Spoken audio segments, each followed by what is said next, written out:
والسلام على رسوله الكريم أما بعد وعن ابن عمر رضي الله عنهما عن أبي بكر الصديق رضي الله عنه موقوفا عليه أنه قال ارقبوا محمدا في أهل بيته رواه البخاري. حضرت عبداللہ بن عمر رضی اللہ تعالی عنہما حضرت ابوبکر صدیق رضی اللہ تعالی عنہ کا قول نقل کرتے ہیں جو انہی پر موقوف ہے کہ تم حضرت محمد صلی اللہ علیہ وسلم کا ان کے اہل بیت کے بارے میں خیال رکھو. یہ بخاری شریف کی حدیث ہے، یہ روایت ہے.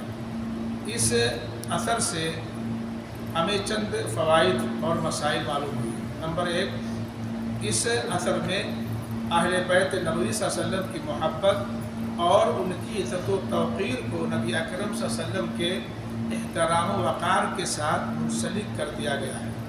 یعنی جو چاہتا ہے کہ نبی صلی اللہ علیہ وسلم کا احترام اور وقار رکھے تو ایسی صورت میں اسے چاہیے کہ وہ اہل بیت کے ساتھ محبت کرے اور ان کی عزت کرے. اور کل کے درس میں ہم نے جان لیا ہے کہ اہل بیت سے مراد کون کون ہے. اہل بیت سے مراد کون لوگ ہیں؟ یعنی جو اہل بیت کی عزت کرے گا وہ گویا نبی اکرم صلی اللہ علیہ وسلم کی قدر و منزلت کرنے والا شمار ہوگا.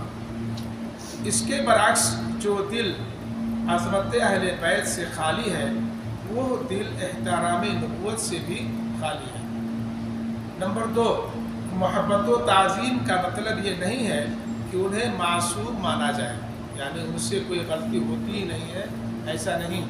یا اللہ تعالیٰ نے ان کی غلطیوں کو معاف کر دے، جیسے کہ نبی صلی اللہ علیہ وسلم کے بارے میں ہے کہ اللہ تعالیٰ نے نبی صلی اللہ علیہ وسلم کے اگلے پچھلے سارے گناہوں کو معاف کر دیا ہے.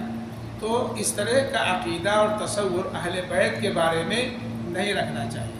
اہل بیت ہم ہی لوگوں کی طرح سے انسان ہیں، ان کے معصوم عن الخطا ہونے کی کوئی دلیل قرآن و حدیث کے اندر موجود نہیں ہے.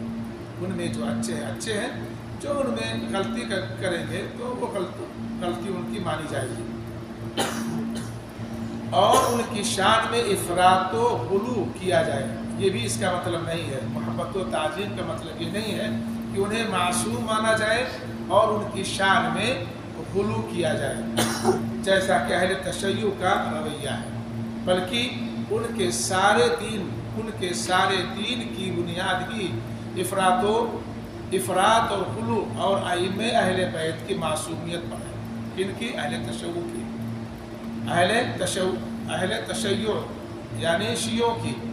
حالانکہ محبت و تعظیم کا مطلب ان کی سیرت و کردار کے تابندہ نقوش کو اپنانا اور ان کی صالحیت و تقوی الہی کی وجہ سے ان کی محبت و عظمت کو اپنے دل میں رکھنا ہے، نہ کہ ایک مخصوص خاندان کے چند افراد کے ساتھ جذباتی وابستگی رکھنا اور ان کی شان میں غلو کرنا. تو یہ اہل بیت کا مقام اور مرتبہ ہے اور اہل بیت سے محبت کرنے کا یہ معنی اور مطلب ہے. اللہ تعالیٰ سے دعا کہ اللہ رب العالمین ہم سب کو نبی کریم صلی اللہ علیہ وسلم سے دلی محبت اور آپ کے آل اور آپ کے اہل بیت سے بھی محبت اور ان کی عزت و تکریم کی توفیق عطا فرمائے. صلی اللہ علیہ خیر خلقہ وآلہ وصحبہ اجمعین برحمتک یا ارحم الراحمین. والسلام علیکم ورحمۃ اللہ وبرکاتہ.